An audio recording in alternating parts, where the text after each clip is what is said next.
দেখো তো ঘড়ির কাঁটায় কটা? ঠিক 4টে। 4টে মানে আমার সবার আগে কার কথা মনে পড়ে বলো তো? তোমাদের কথা। হ্যাঁ, ঠিকই বলেছো। আজকে আমি চলে এসেছি আবারও আড্ডা দিতে, মজা করতে। আমাকে চেনো তো? আমি সোনিয়া ময়ূর, কথার দিকে কিন্তু খুব পাকা। আর তো আজকে আমি যেটা বলছিলাম, তো যেটা বানাবো সেটা হচ্ছে একটা স্ন্যাক্স আইটেম। কি বলো তো? স্ন্যাক্স মানে সবার প্রথমে মাথায় আসে সিঙ্গারা।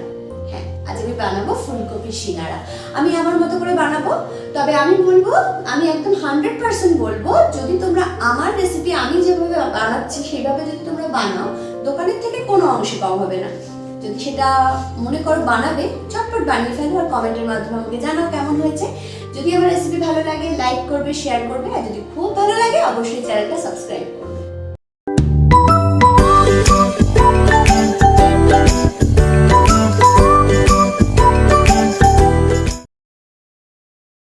তাহলে চলো শুরু করি ফুলকপির সিঙ্গারা।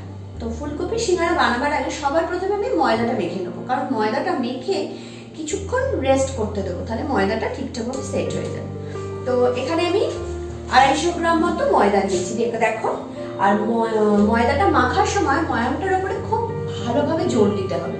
কেন? কারণ এই ময়ামের উপরেই নির্ভর করে যে কচুরি বলো, সিঙ্গারা বলো, এগুলো কতটা খাস্তা হবে। তো সবার প্রথমে আমি এখানে 1 পিঞ্চ মতো খাবার সোডা দেব, হাফ চামচ নুন দিলাম,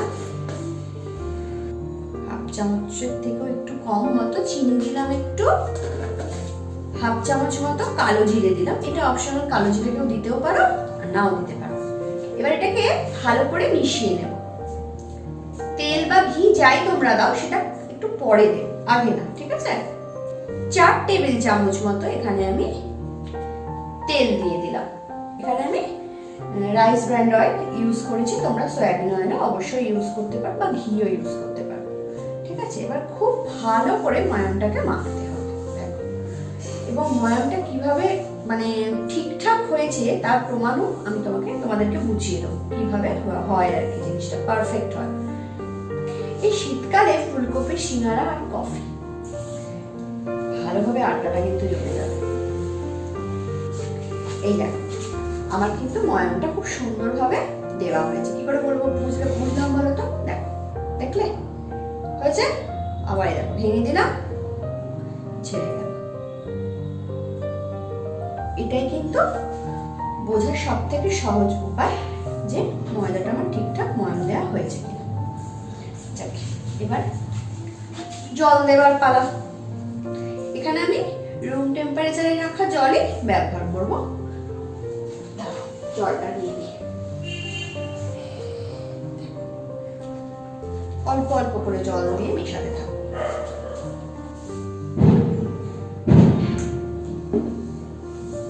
দেখো আমার কিন্তু ময়দাটা মাখা হচ্ছে। খুব একদম মোলায়েম করে মাখতে হবে এমন না, আর লুচি পাউডার মতো যে খুব নরম মাখতে হবে সেরকমও না, দেখুন, ঠিক আছে? যেহেতু ফুলকপির সিঙ্গারা, এখানে মূল উপকরণ ফুলকপি, তো আগে আমি ফুলকপিটা ভেজে নেব। এখানে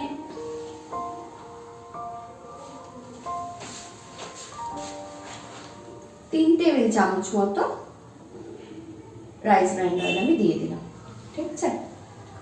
দেখুন আমি ফুলকপির টুকরোগুলোকে এরকম ছোট ছোট করে কুচিয়ে নিয়েছি। আর চেষ্টা করবেন ডাঁটিটা যতটা বাদ দেওয়া যায়, কারণ ওটা একটু শক্ত শক্ত হয়, তো সিঙ্গারা ফেটে যাওয়ার অনেক সম্ভাবনা থাকে। এই যে দেখুন খুব ছোট ছোট করে মানে আমি কুচিয়েছি। ফুলকপিটা তুলে দিলাম।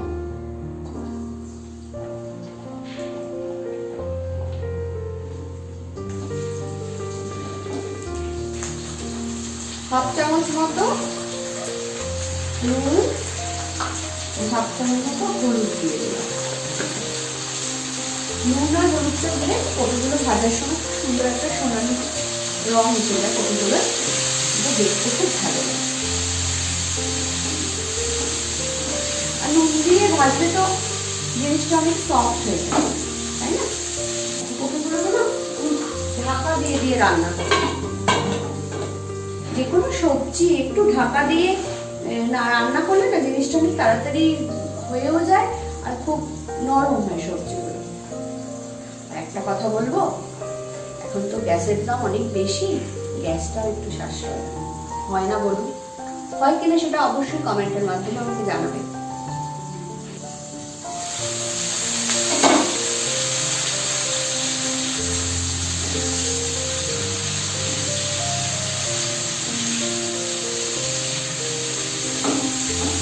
দেখুন বন্ধুরা, আমার ফুলকপিগুলো কি সুন্দর লাল লাল হয়ে গেছে, ভাজা হয়ে গেছে।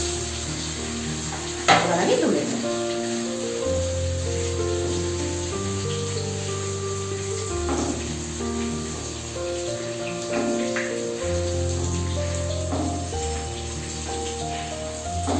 এক মুঠো চিনেবাদাম ভেজে নেব। এই দেখুন,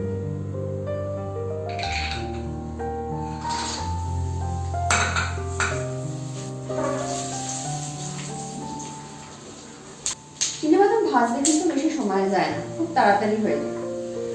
দেখুন এই দিলাম, এই হয়ে গেল। মিনিট খানিক নাড়াচাড়া করলেই কিন্তু চিনেবাদাম গুলো রেডি হয়ে যায় ভাজা।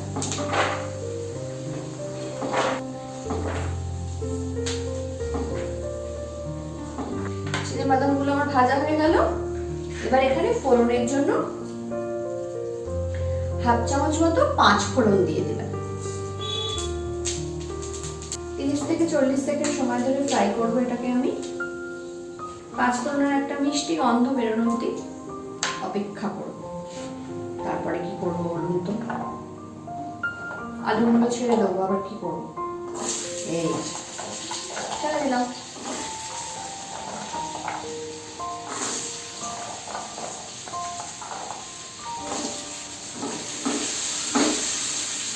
আচ্ছা, এখানে আমি দুটো মাঝারি সাইজের আলুকে ছোট ছোট করে টুকরো করে নিয়েছি।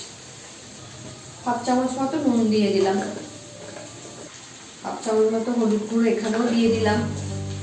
খুব সুন্দর একটা কালার হয়।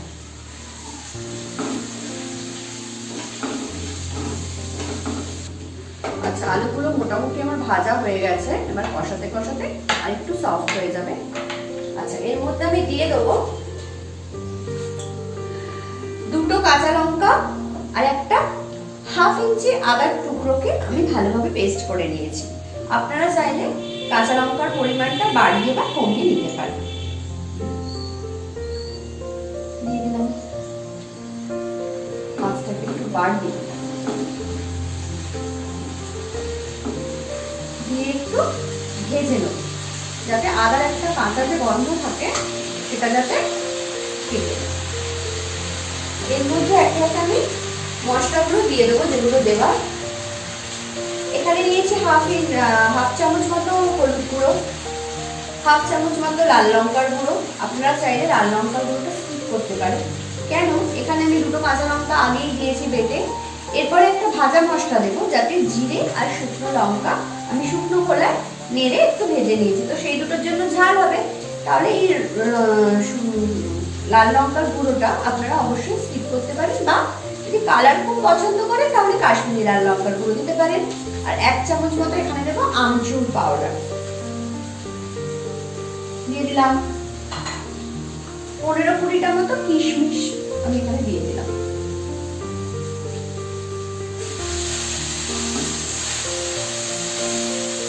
অল্প একটু জল দেবো, নাহলে মশলাটা পুড়ে যাবে।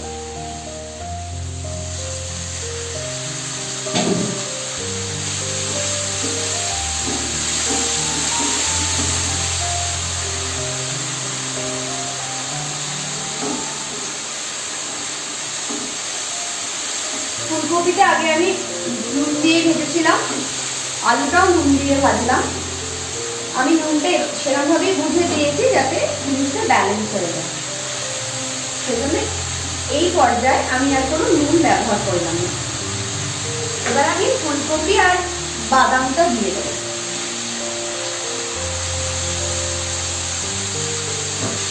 এই কুকটাতে কিন্তু একটু জল থাকবে না, পুরো শুকনো শুকনো হবে।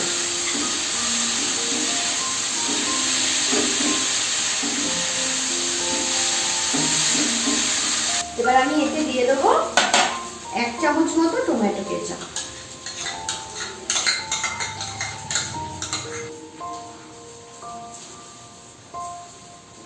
1 টেবিল চামচ মতো আমি চিনি দিলাম। চামচটা ছোট বলে একেবারে দেখতে লাগলো, কিন্তু দিলাম আমি 1 টেবিল চামচ।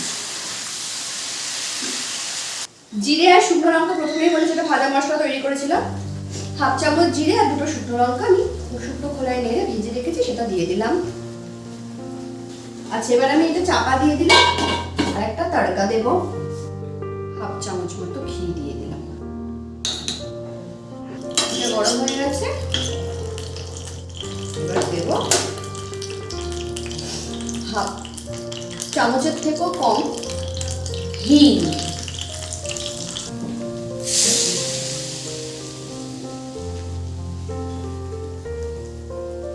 1/2 চামচ মতো গরম মশলার গুঁড়ো দিয়ে দিলাম। 1/2 চামচ গরম মশলার গুঁড়ো দিলে যথেষ্ট, এতেই গন্ধে মমা হচ্ছে। পুরটা আমার এখানে একদম রেডি, সবকিছু সেদ্ধ হয়ে গেছে। এবার একটু খুন্তি দিয়ে ভেঙে ভেঙে দেবেন, তাহলে জিনিসটা আরো মজে যাবে।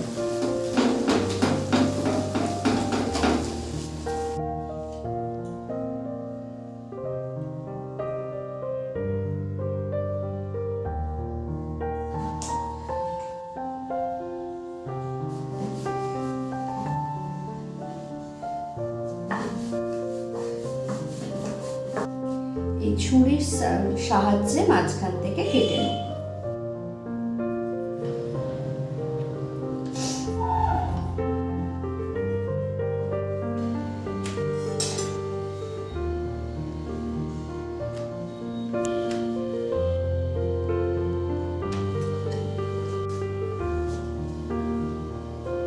সাইডে একটু জল লাগিয়ে দেব, নিয়ে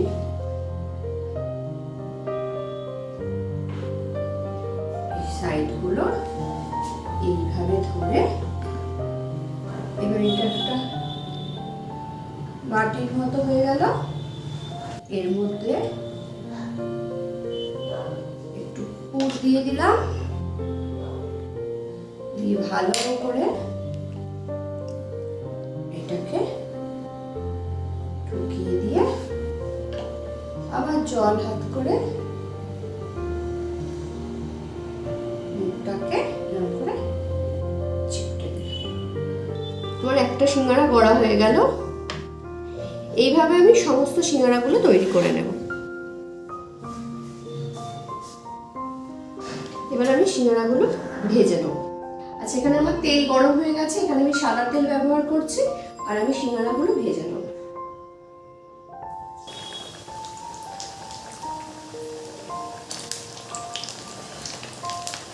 আচ্ছা, অবশ্যই আঁচটাকে মিডিয়াম টু লো টু মিডিয়ামে রেখে ভাজবে, না হলে কিন্তু সিঙ্গাড়া বাইরেটা সেদ্ধ হয়ে যাবে, ভেতরটা কিন্তু সেভাবে সেদ্ধ হবে না।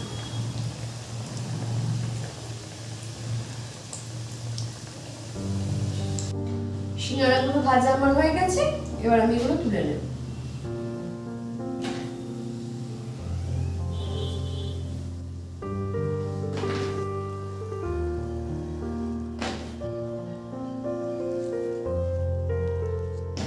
দেখো বন্ধুরা, সিঙ্গাড়াগুলো আমার তৈরি হয়ে গেছে। যদি আমার এই রেসিপি ভালো লাগে অবশ্যই প্রত্যেকবারের মতো কমেন্ট, শেয়ার, লাইক তো করবেই। এগুলো আমি পুরানো বন্ধুদের জন্য বললাম, আর নতুন বন্ধুদের জন্য বলছি, যারা আজ থেকে আমার বন্ধু হলে আমার রেসিপি যদি ভালো লাগে অবশ্যই আমার চ্যানেলটা সাবস্ক্রাইব করবে, আর পাশে থাকা বেল আইকনটা অবশ্যই প্রেস করে দেবে, যাতে নিত্য নতুন রেসিপি আপলোড করলে সেটা সবার আগে পৌঁছে যাবে তোমার কাছে। আজ এই পর্যন্ত, কালকে আবার দেখা হবে অন্য একটা